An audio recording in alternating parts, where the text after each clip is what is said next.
Okay, so we might get started. Welcome everybody. My name's Anna Cody and I'm the Sex Discrimination Commissioner. Welcome to the launch of the Speaking from Experience project report and resources.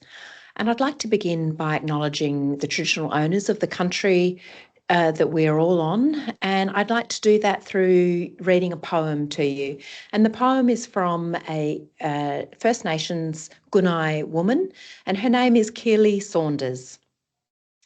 Today, I honour the traditional owners of these lands, shaped by sacred creation spirits, and pay my respect to their deep knowing, passed down through cell and story. I honour their culture and care for country, water and skies. I honour their survival for millennia despite it all. I acknowledge my role in truth-telling, in caring for Mother Earth, for alpine mauve bur daisy, sawfish in salted estuary, for bellbirds, curlew and Gouldian finch, corroboree frog, Antarctic beech trees, pygmy possum, atlas moth, spotted quoll, glossy black cockatoo, blue whale and coral. Thank you for joining us today. And we know when we talk about workplace sexual harassment, the prevalence of that. From the 5th National Survey on Sexual Harassment in Australian Workplaces, we know that 1 in 3 people have experienced sexual harassment at work. We also know that this number is higher for some people and some communities. This project gives voice to those we haven't heard from, to understand the experience of First Nations people, culturally and racially marginalised people, people with disability, young people and LGBTQA plus people with workplace sexual harassment, and listen to their suggestions for what needs to change. Thank you to all our community partners who made this project possible. We partnered with 76 organisations on the ground to engage with lived experience contributors across Australia, and we're deeply grateful to them for their collaboration and support. And the Speaking from Experience team also acknowledges the pride, resistance, strength and expertise of all victim survivors. It's through the generous contributions of their time and wisdom that this project was possible. As well as what we learned, this project was about how we worked and our process. We had a diverse team with an inclusive, trauma-informed and person-centred approach to the consultations that we ran. We listened to each of the contributors and were fully present in our consultations, capturing their ideas and suggestions for change. We started each session by saying what we were most proud of on that day, and I'd like to share a couple of these with you. One culturally, racially marginalised community worker told us, "I'm proud of my mother and my grandmother and all of the women in my life who made sure that my experience was better than theirs."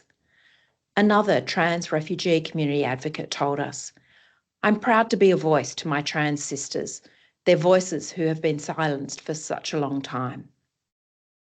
And before we go any further, I'd also like to note that this event will refer to experiences of harm, and we acknowledge that it may be distressing and triggering for some of us. Please take care of your wellbeing, and please feel free to do what you need to be and feel safe, such as stepping away or accessing support. Our team is happy to assist if they can as well. Your safety and your comfort are our priority. So today we'll provide a summary of our key findings and recommendations, and then we'll have a panel discussion with some of our collaborators and answer any of the questions that you may have. So please have them ready. So Speaking from Experience fulfills recommendation 27 of the Respect at Work report led by my predecessor, Kate Jenkins. And that brought about several important changes to address and eliminate workplace sexual harassment, including the positive duty. Our aim with this project was to hear and draw from diverse lived experience to inform workplace reform and ongoing efforts to address workplace sexual harassment.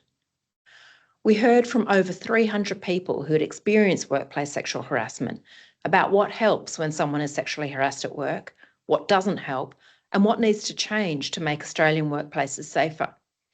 We intentionally set out to hear from people who are experiencing intersecting forms of harassment and discrimination.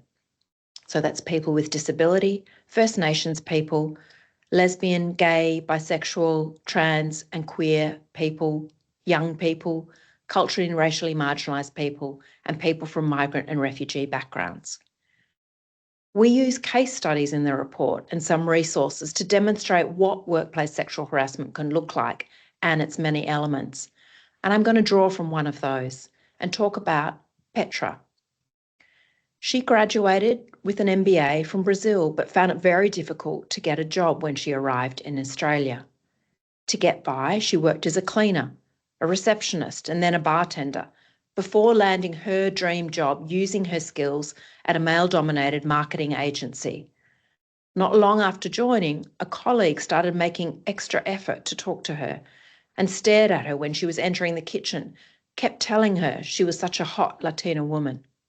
She tried to ignore him until one day he pushed his body into her when they were in a lift. Petra was scared, but wasn't even sure if what had happened would count as sexual harassment. And when she spoke to Human Resources about the behaviour, she was given a 50-page workplace sexual harassment policy to read. And it told her she'd have to give detailed evidence of what happened.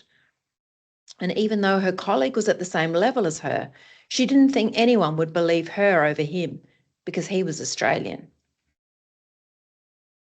We heard that sexual harassment happened in the context of many challenges and barriers to safety.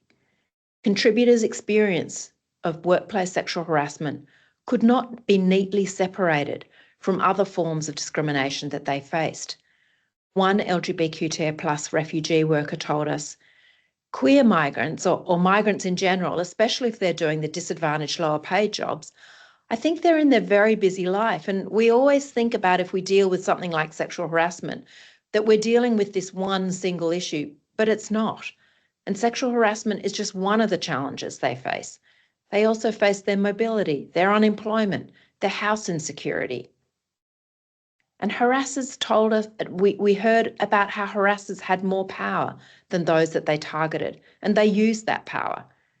They had more power because they were citizens or permanent residents, were older or more senior at work, had more money and resources, or didn't face the same barriers and threats to their safety because of their background and who they are.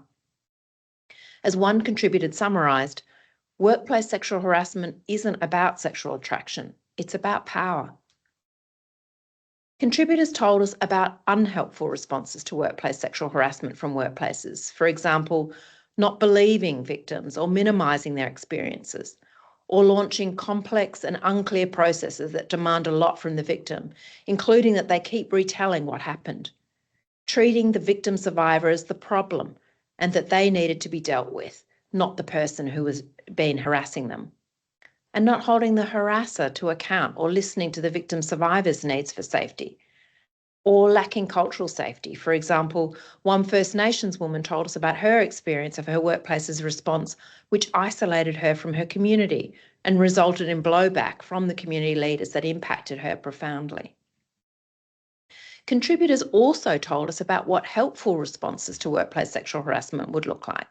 For example, having training and accessible information on their rights as workers, including in relation to workplace sexual harassment, being believed, validated, and having their report taken seriously, and having options for whom they could report to and for that person to be trauma-informed in their response. Having clear and transparent policies and processes, not 50-page policies. To have their needs and safety prioritised, include asking about their ongoing safety needs and what they wanted as an outcome, and for action to be taken and harassers to be held to account. One contributor aptly noted the lack of sexual harassment training provided at their workplace compared to training on how to handle fruit in a supermarket. And I'll use their words. In grocery stores, I had to repeat modules about bananas every other month, but I did the sexual assault one only once. That's a really interesting message though, isn't it? Because bananas aren't that important, but sexual harassment is.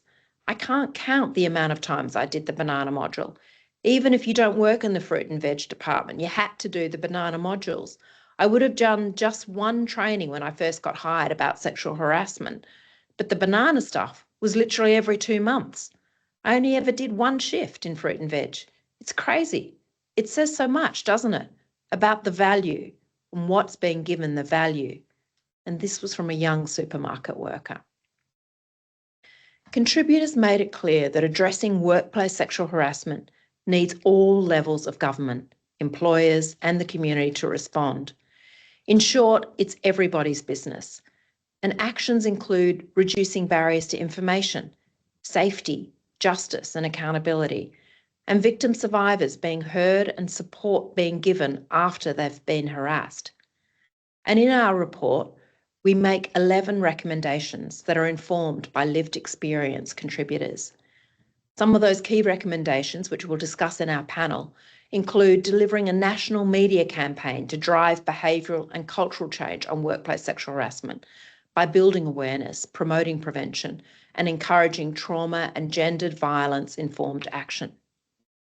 We also need the resourcing to conduct the 6th National Survey on Sexual Harassment in 2026, with specific funding for intersectional data collection, reporting and analysis. We also recommend amending the Workplace Gender Equality Act to drive safer, more inclusive workplaces by requiring data collection on the experiences of workers with disability, those from LGBTQA+ backgrounds, First Nations and culturally and racially marginalised backgrounds. We need to increase workplace transparency and protect workers' rights, including by amending the Sex Discrimination Act and relevant industrial laws to restrict the use of confidentiality and non-disclosure agreements in workplace sexual harassment cases. And we need to resource an organisation such as the Centre for Innovative Justice in partnership with the Australian Human Rights Commission to expand trauma, violence and culturally informed responses to workplace sexual harassment. I'm now going to hand over to my colleague, Kate Burry, who's going to introduce some of the resources that we've produced, which are available for you to use right now on our website. Thank you. Lovely. Thank you so much, Anna, and kia ora tātou. Hello, everyone. Thank you for joining us. So, in addition to these important recommendations that Anna has mentioned, contributors were clear that there was a lack of accessible plain language resources that included intersectional examples of workplace sexual harassment. As a result, we also produced a set of practical trauma-informed resources that aim to support safer, more respectful workplaces across Australia. These resources are for workers to feel seen in their experience of harassment and workplaces and advocates to use in their work.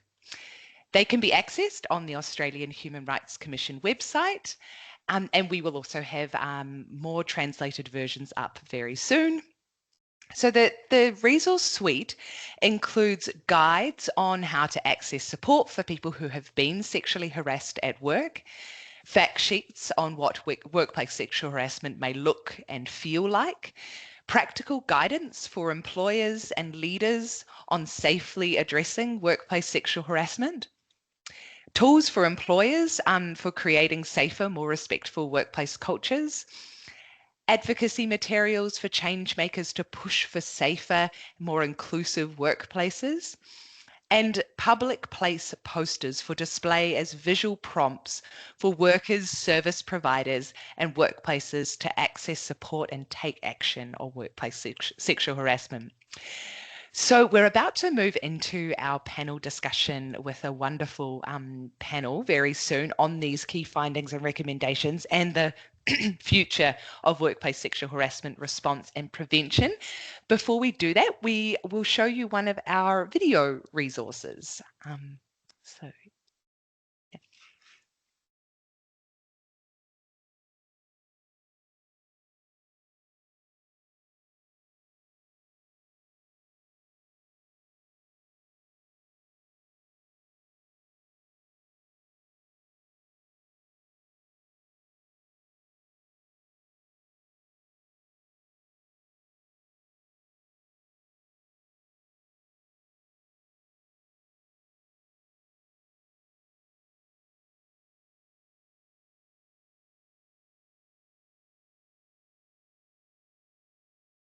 Thank you very much, Kate, for taking us through those resources. It is my privilege to introduce today's wonderful panel. First, I'd like to introduce Peter Lokotui. He's a passionate advocate with expertise in seasonal workforces and worker welfare, engaged as a Vanuatu country liaison officer in the Pacific Australia Labour Mobility Scheme. He tirelessly advocates for the rights and safety and well-being of Ni Vanuatu workers and has introduced proactive measures to ensure worker welfare. For speaking from experience, he worked closely with women in his community to ensure their voices were included in the project in a culturally safe way. Welcome, Peter. I'd also like to introduce Alex Duarte. Alex is a Global South transgender person and social worker residing in Lutruwita, Tasmania, working to improve service delivery for BIPOC, LGBTIQ+, and forcibly displaced people in Australia at the Forcibly Displaced People Network. For speaking from experience, FDPM supported information sessions in Melbourne, Sydney, and online to ensure participation and inclusion of LGBTIQ+ forcibly displaced people in Australia. Welcome, Alex. Workers' rights lawyer Kelly Thomas, principal solicitor at Young Workers Centre, is guided by dignity in approaching her work of helping employees and ensuring that employees do the right thing. She's worked on important cases for marginalised groups, including for survivors of sexual assault and a major class action for workers with an intellectual disability who were underpaid. For speaking from experience, Kelly supported and promoted the inclusion of young workers in sessions in Melbourne. And finally, Abby Kendall. Abby is an employment and industrial lawyer with over 15 years' experience advocating for workers' rights across diverse sectors. Abby is a feminist unionist and advocate for collectivist gender, sexual, and political justice, and the CEO of Working Women's Centre Australia. Working Women's Centre Australia was proud to support the Speaking from Experience project, actively promoting and encouraging the participation of women with lived experience to shape and lead the conversation. So welcome to all of our panelists. We're grateful to have you with us today.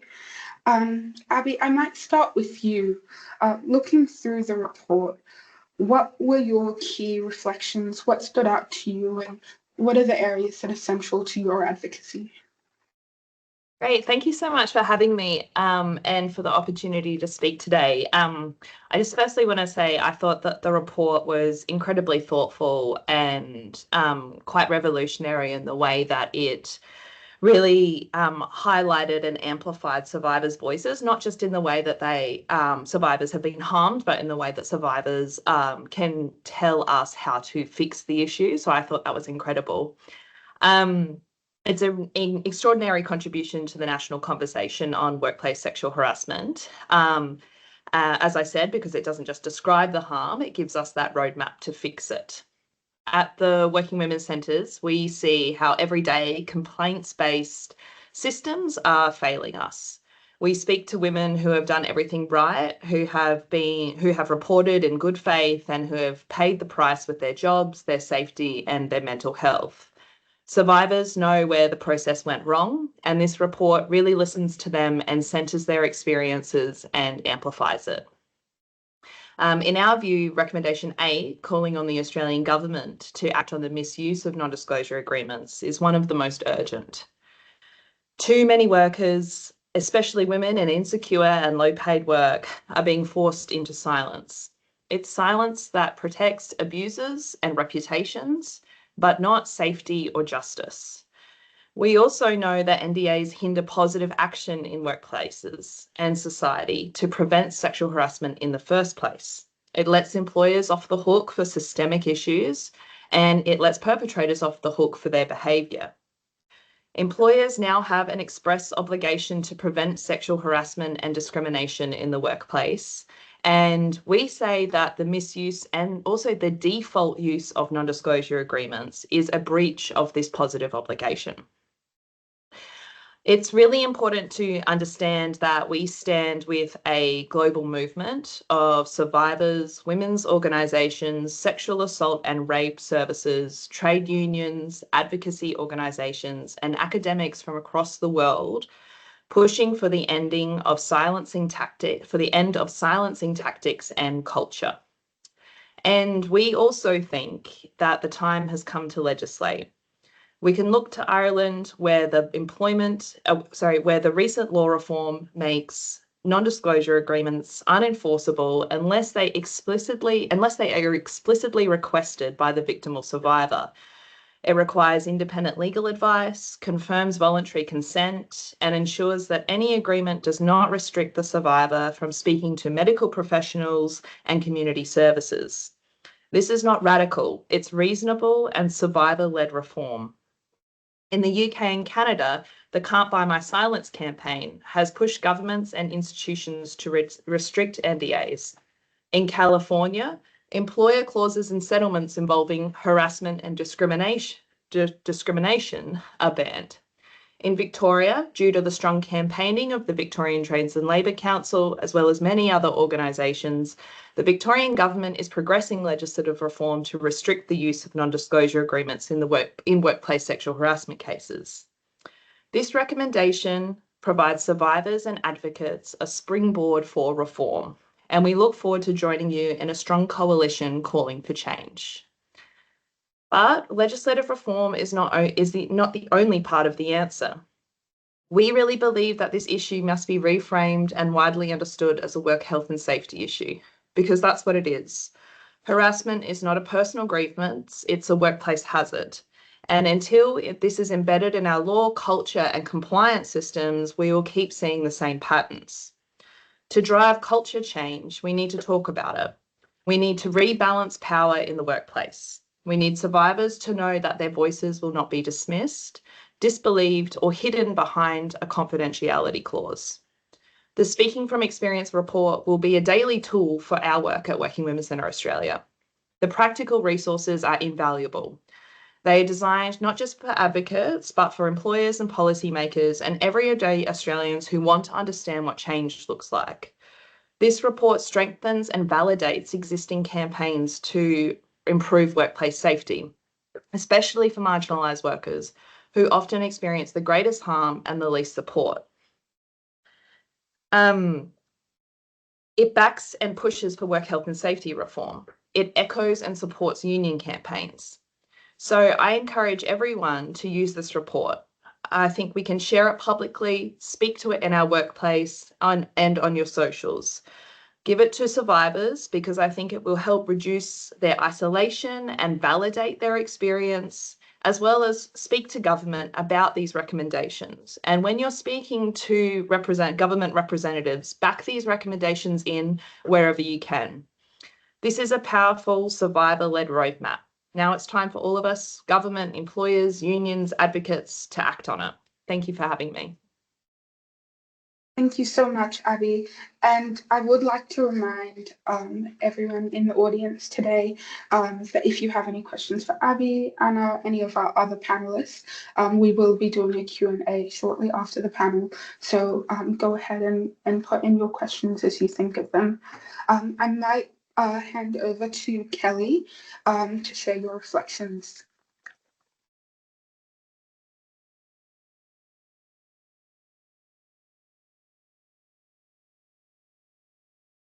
Sorry, I think we've just lost your audio for a moment, Kelly. In the meantime, I might. Can you hear me now? There you are. Yes, there thank you. Thank you. I would just also like to quickly acknowledge the Wurundjeri people and express my ongoing support for treaty in Victoria. This always was and always will be Aboriginal land. I've been representing women in sexual harassment cases for the majority of my career, over 15 years now, most recently as the Principal Solicitor at Young Workers Centre, where Victorian workers aged 30 and under can seek free and confidential legal advice about employment and discrimination law. It is my honour to be part of the panel here today, and I want to express my deep gratitude to Dr. Cody and her team at the AHRC for embarking on this project. As Abby said, it's revolutionary, and I have represented countless women and witnessed their struggle through reconciling their experience through the deeply unsatisfactory legal process and the consequential trauma that follows. So this is a wonderful report to be able to crystallise exactly those thoughts into a place that we can use this in our advocacy going forward. When Claire reached out to the Young Workers Centre to ask if we would be involved in the project, we jumped at the chance because this was an opportunity for young people, a group often marginalised from having a seat at the table, to speak directly to a person with power. That Dr. Cody, the Australian Sex Discrimination Commissioner, sat down with people in a group and chatted with them, well, it's extraordinary. Young workers can experience work in a different way than their older cohorts. They are more likely to be employed casually, which means if there's any hint of disruption or inconvenience, that they are just not given any more shifts. They are more likely to be disrespected and dismissed because of their age. The Gen Z eye roll is a real thing. They are also, by definition, less experienced at the workplace, and navigating workplace culture and norms can be a challenge. Parents are also often encouraging them to keep their head down at work, don't mess up, earn your stripes, that sort of thing. And all of this plays into making young workers an easy target, less likely to complain, and more likely to downplay or write off poor behaviour as just the way it is. And I mean, sorry, but bugger that. I was thrilled to see the report recommended embedding workplace sexual harassment education into high schools. This is something that the Young Workers Centre has done for about 10 years in Victoria, and our outreach team have educated over 60,000 high school students on bullying and discrimination. Our modules are broader than workplace sexual harassment, but I know it works. I know it works because I have represented many young workers who have been referred to us from high school visits. And let me tell you, I'm filled with promise when I speak to these young workers. They are articulate, they are passionate, and they are sure-footed about describing the impact that sexual harassment has on them. Young people are so impressive, and young victim survivors, in my experience, give me hope for our future. And interestingly, this is just anecdotally, while peer-to-peer sexual harassment does occur, the vast majority of sexual harassment is still perpetrated by older men. For this reason, I was also pleased with the recommendation to review child employment regulation around the country. Regulation is a key driver for changing behaviours, particularly of older generations. There is a patchwork of regulation of young workers across the country. In Victoria, for instance, an employer has to have a licence to employ people under the age of 15. And this presents an opportunity as well for gender-based violence training, because workplace sexual harassment is not just perpetrated by co-workers, but by customers and clients as well. And I think that having a licensing scheme for young workers provides that opportunity to embed that training. I might also just quickly touch on a couple of matters reported as well. As a lawyer, and Abby mentioned this, as a lawyer, NDAs have been bread and butter of sexual harassment cases for me.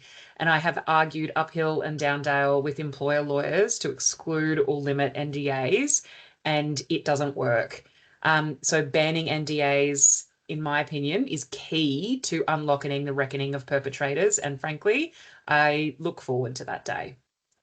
Finally, although not a clear recommendation, it was so great to see the report reflect the Young Workers Centre work on abolishing junior wages.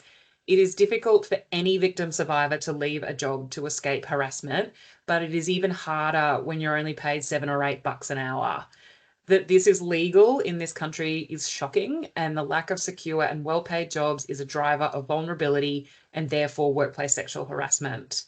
Thank you again, Commissioner, for your and your team's hard work in delivering this powerful report. It provides a fantastic resource for advocacy and a pathway for change. Thank you, Kelly. Thank you very much for joining us and for all the advocacy that you do. I'd now like to move on to Alex to share their reflections. Thank you, Dina. I also want to acknowledge that I am joining today from the lands of the Palau Pakana people in Lutrita. I look, when I was reading the report, it was actually a great experience because, you know, at the beginning when people reached out to us to support this, I was kind of like a bit thinking, well, another consultation to our communities. You know, we're consulted heaps. People always ignore what we say. So I was a bit like, oh, is this going to be this again? I don't know. I want to participate. I don't know even if community is going to participate. But what we saw was actually a bit of what Kelly was saying, that community was actually thrilled to be consulted by the Australian Human Rights Commission. And it was like this sense of like, we can't believe that an official body actually wants to hear from us. So I was very wrong because people were actually very, very keen to participate and participated in large numbers. It's really heartening to see their voices actually reflected in the report. I think it's very clear to me, like, you know, from participating in consultations, how community voice was respected and put there. That is incredible to see. It's really an honor to be representing FDPN and a community that is usually left behind. So that's LGBTIQ plus forcibly displaced people in Australia. And, you know, like Anna kind of like mentioned some quotes from people. The quotes are throughout the report. And I have one very present of someone saying, well, it's really a privilege to be here. And kind of like feeling that being able to talk to the Human Rights Commission team was an opportunity to make it better for other trans women. I think specifically I wanted to talk about recommendation 1 and 6. Sorry, I'm a bit sick at the moment. Recommendation 1 is about funding education. That was very important for the community. I think it was also very important that the education is focused on and delivered from an angle that respects the intersecting experiences of oppression and not just one angle. So say kind of like a voice that says, well, you know, like doing on another training on how this affects LGBTIQ plus people might be insufficient. Maybe we need to include racism. Maybe we need to include misogyny. Maybe we need to include the real experiences of people. We know that we don't live lives that are kind of like singular. We live lives that are complex, and our identities are always intersecting. So I think that recommendation is brilliant, and I am looking forward to see that implemented in that way that kind of like acknowledges that there needs to be that intersecting perspective. The other thing I wanted to say about recommendation 6. So that one is around protection. I think that was also very, very important for community. And again, it's so good to see it there. I can't see how, you know, for people that don't know a lot about this, it can feel a bit out of scope. But for our community, it was the most essential thing, that if we're talking about things like sexual harassment at work, but we are still facing massive job insecurity because of visas, then, you know, that is the issue that needs to be addressed first, that our stability and our capacity to live in relative safety doesn't depend on our workplace, because that's giving all the power to that workplace, right?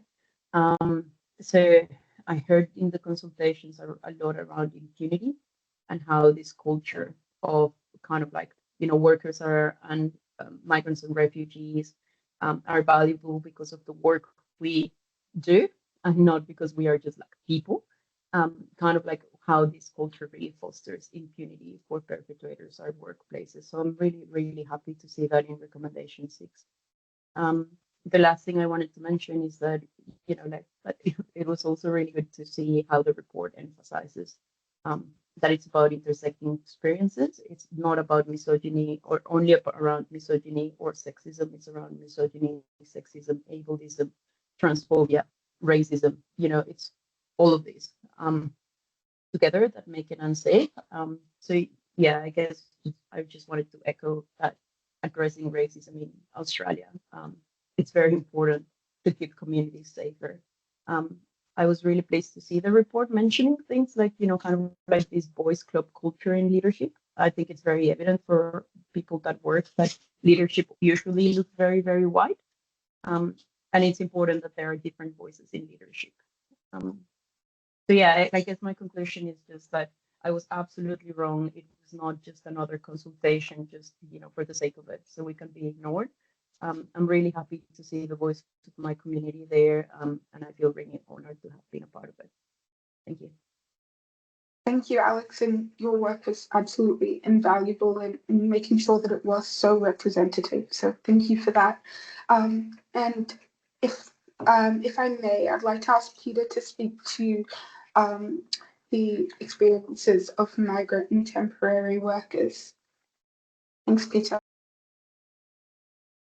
Pacific greetings to you all. I'll echo the sentiment that the other speakers have shared, which is not only is this a privilege, but I believe it's a game changer. The reason why I say that is the workers that I help assist speak with the project. The difference with them is that I live in the area that they're in. Before I sort of assisted for them to speak, I knew the backstory. What they were able to get me to see is something that is fundamental in the program, which is that there are barriers for workers to access the information. Now, I'm going to look at it in the perspective of, let's say, a beekeeper. I am a beekeeper, and one thing that beekeepers do is you can't tell a bee what to do, right? Now, for a beekeeper, you have the ultimate goal of going for honey and making sure that they're strong for pollination jobs. But in order to do that, the only thing that I can control is the environment. So when workers started coming to me and raising all these concerns, it gave me the opportunity to see the bigger picture. And the key difference is what Dr. Cody, what you did. And I believe it's a game changer because you're sort of getting rid of all the noise and you're going straight to the worker, because then you can get the information that you need. What I see happening in other areas that are doing the same or similar work, which is trying to get, doing tracer studies or reports in terms of what needs to be recommended to change in the farm scheme. The challenge that I see there is that the information has to go through other channels. By the time it gets to the recommendation, it's biased. I'll give you an example. I've been asked so many times, oh, can you help organize workers to speak with the team? They're doing this survey. I'm like, that's fine. But I've gone to those surveys and I've sat back and I've witnessed what the workers are saying, which is they're just going to say yes, yes, yes, because there's other factors behind it that's determining to give that response, which is I'm scared because I don't feel safe. If I say something, my employer is probably going to ban me because I've seen it happen. I have an uncle who came last year. He said something. He's not here this time. And this is right across the board that we see happening. Going back to the workers that I work closely with, and one thing that they've highlighted is this: when the concern came to us, it was under the banner of the welfare issue, because that's primarily what I work in. But the more we dug further in, we found that it wasn't welfare; it was to do with their pay rate, and the pay rate was reflective of the issues that was happening. So once we start digging further in, we found that it's to do with how the company designed the contract. And so when we looked deeper, we found that what the company was offering was not best for the workers.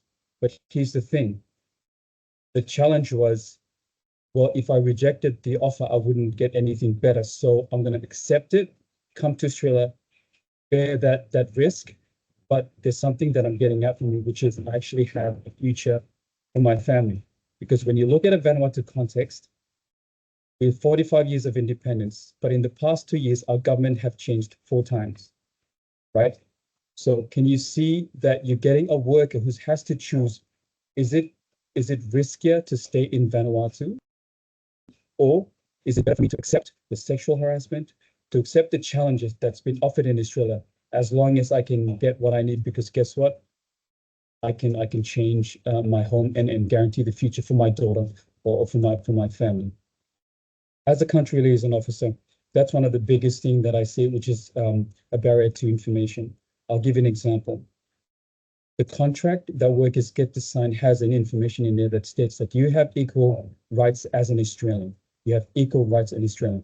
But let's break it down a bit. What do we mean by equal right as an Australian?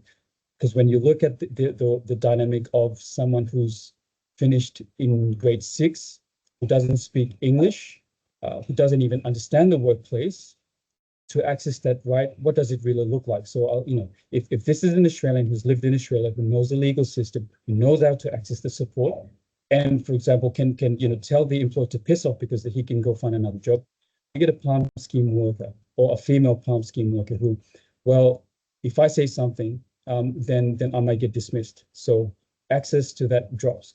I can't say anything because if I do, then everyone else is going to turn on me, especially in my village. Like, why we've been working with this employer for so long, and then you come and then you want to say something that's bad.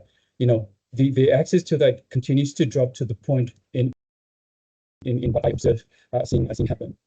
So when we look at the report, I'm quite fascinated by it because I'm actually, I would say, following this same example.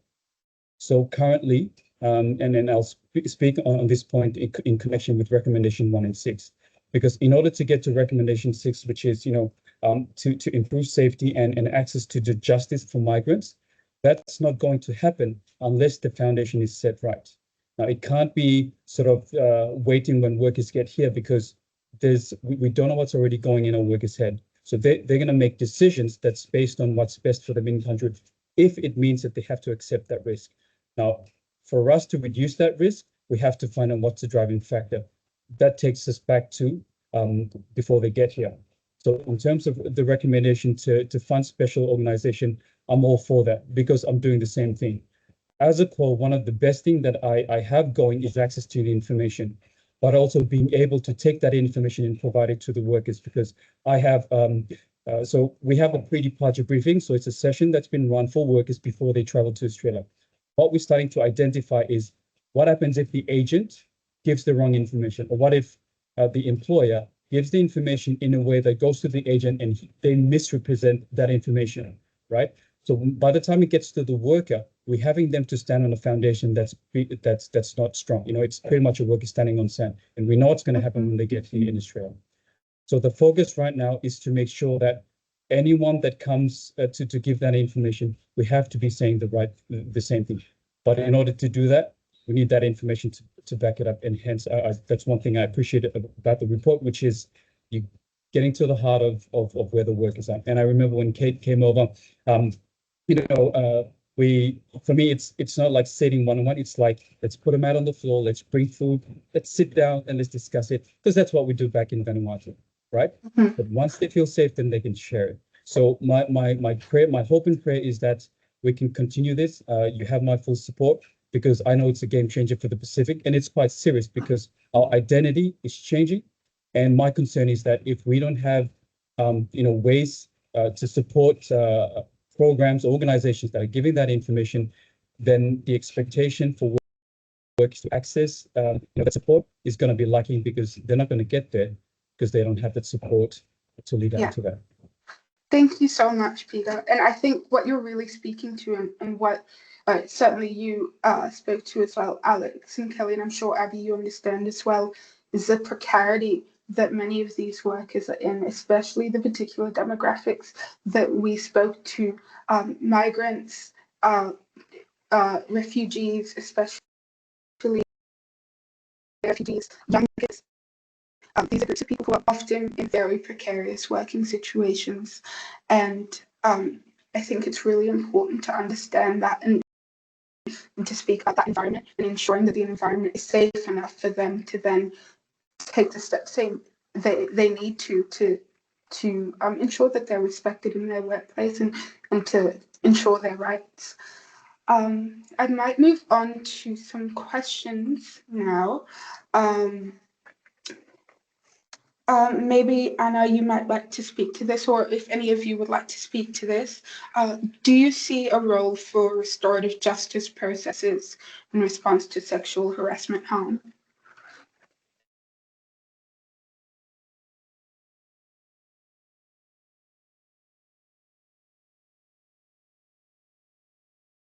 Just a moment.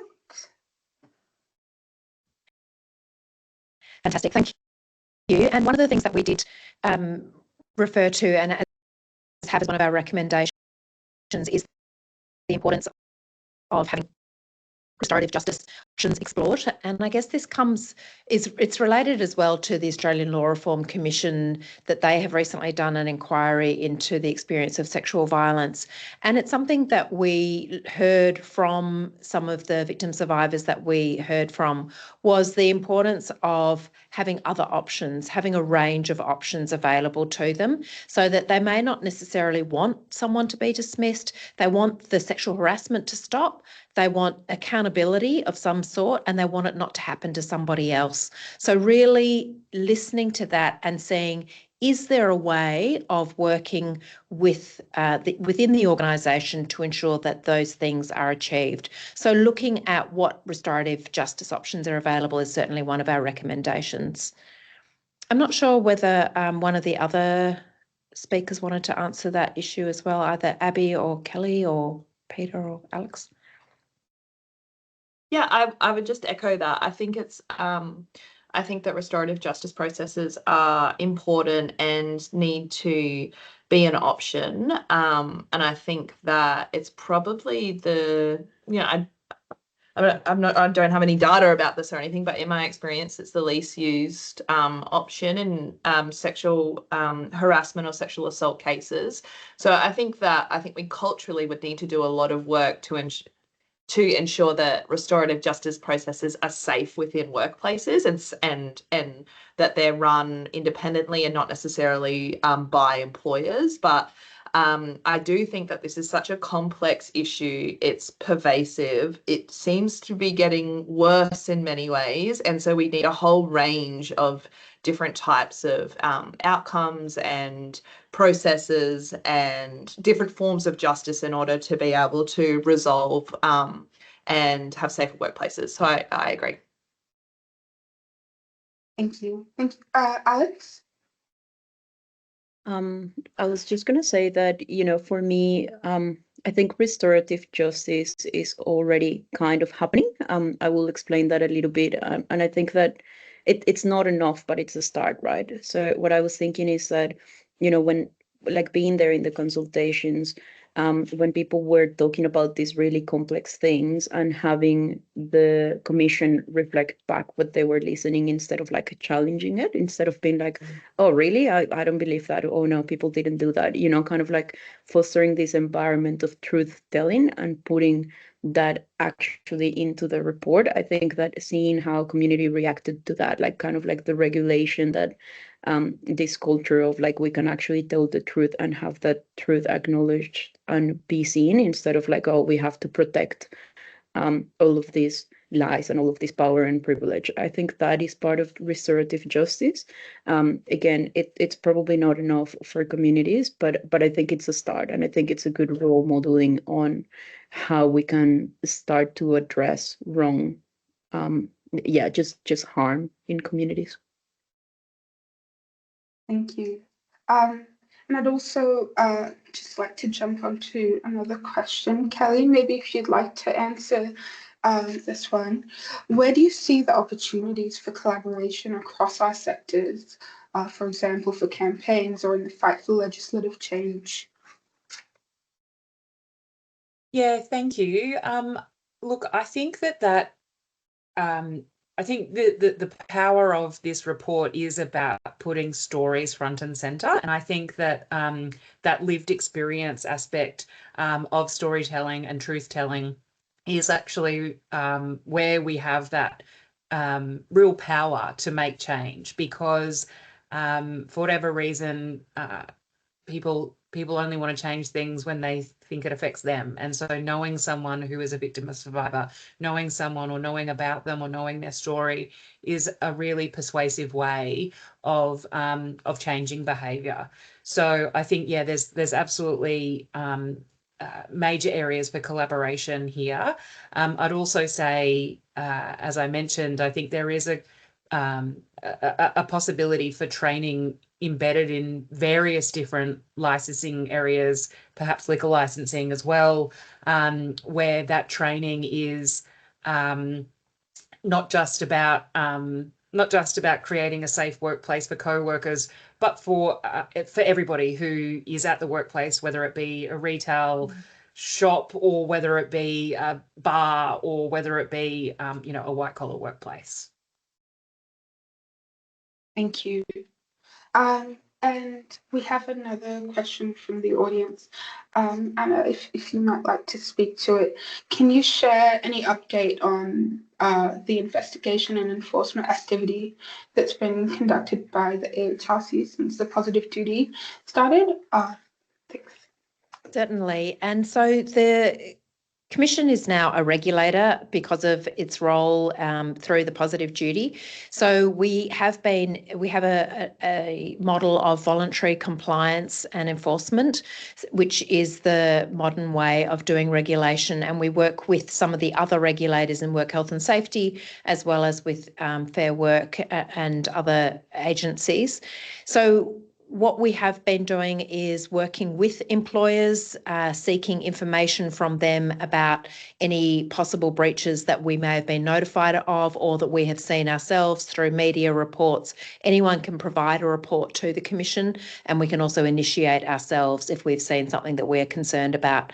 There have been a range of sectors that we've looked at, particularly around healthcare and social assistance, around retail, and there is one active investigation currently on foot, as well as a range of other actions that we have taken with employers. So we are certainly very active. We are bound by our secrecy provisions, which is problematic and is one of the other recommendations in the Speaking from Experience report, where we have sought to be able to share information about the work that we are doing more broadly, but we also do intend to publish de-identified information so that people are more informed about the work that we're doing in this space. Thank you so much, Anna. If we have no further questions, I might hand over to you for the close. Fantastic. Thank you so much, everybody, and for attending this launch of the Speaking from Experience project. In closing, I want to thank the President of the Australian Human Rights Commission, Hugh de Kretser, as well as the Chief Executive, Leanne Smith, for their support, and all of the teams across the Commission who have strengthened and enriched the resources that we have produced. I also want to thank our team. And our team are Erica Powell, Claire Farrugia, Neelab Osman, Dina Luati-Wani, Kate Burry, Vanessa John, Noha Ahmed, Lanique Lawson, Claudia Williams, Caitlin Morahan, Cindy Hetherington, Rachel Scott, Ruby Mountford, Christine Ratnasingham and Talia Kaluka. They have demonstrated throughout all of the consultations the compassion, determination and the importance of diversity in all of our workplaces. Bell Hooks, an African-American poet, has a concept of revolutionary love as action, not just a feeling. And our team has embodied this in the how we worked and also in what we've produced. To give expression to the strength, the determination, the vulnerability, and the resistance of each of our consultation participants, please use these resources, circulate them, send them far and wide, and let's together collaborate to make our workplaces safer, respectful, and diverse. Thank you again.